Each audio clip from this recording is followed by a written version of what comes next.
রংপুরে তিস্তা সেতু রক্ষা বাঁধে ভাঙন শুরু হওয়ায় নদী পাড়ের মানুষের মাঝে আতঙ্ক বিরাজ করছে।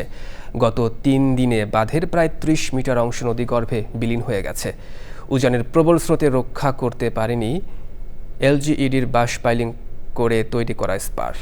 অবিলম্বে ভাঙন রোধ করে হুমকিতে থাকা নদীর তীরবর্তী বাড়িঘর, ফসলি জমি, তিস্তা সেতুসহ সড়ক যোগাযোগ রক্ষার দাবি জানিয়েছেন স্থানীয়রা। এহসানুল হক সুমনের ভিডিও চিত্রে মেরিনা লাভলির রিপোর্ট। রংপুর গঙ্গাচড়ায় ভাঙনের মুখে পড়া তিস্তা সেতু রক্ষা বাঁধকে টিকিয়ে রাখতে চলতি বছর বাঁশ পাইলিং করে তিস্তা নদীতে স্পার নির্মাণ করেছিল এলজিইডি। উজানের পানির প্রথম ধাক্কায় শনিবার ২২০ মিটারের সেই স্পারটির কিছু অংশ ভেঙে যায়।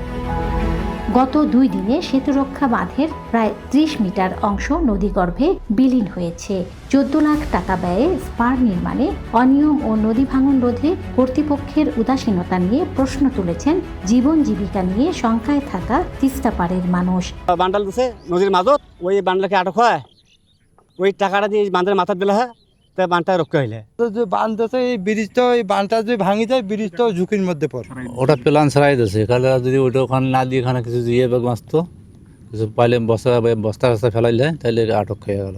এখন সরকারের কাছে এইটাই আমরা চাই যে নদীটা আমাদের শাসন করে দিক। সেতু রক্ষা বাঁধের অব্যাহত ভাঙনে ঝুঁকিতে রয়েছে গঙ্গাচড়ার তিস্তা সড়ক সেতু, রংপুর লালমনিরহাট সড়ক সহ নদীপাড়ের 4টি গ্রামের ১,২০০ পরিবার। মূল স্পার বাঁধ সেটা ইতোপূর্বে ক্ষতিগ্রস্ত হয়েছে। গতকালও দেখলাম বেশ কিছু অংশ ভেঙে যাচ্ছে। এই মুহূর্তে যে চাওয়া যতটুকু ক্ষতিগ্রস্ত হয়েছে আমার জন্য সংস্কার করা হয়। গত বছর সেপ্টেম্বরে তিস্তা সেতু রক্ষা বাঁধে প্রথম ভাঙন শুরু হয়। সে সময় প্রায় ৬০ মিটার বাঁধ নদীগর্ভে বিলীন হয়ে যায়। রংপুর থেকে মেরিনা লাভলি, চ্যানেল আই।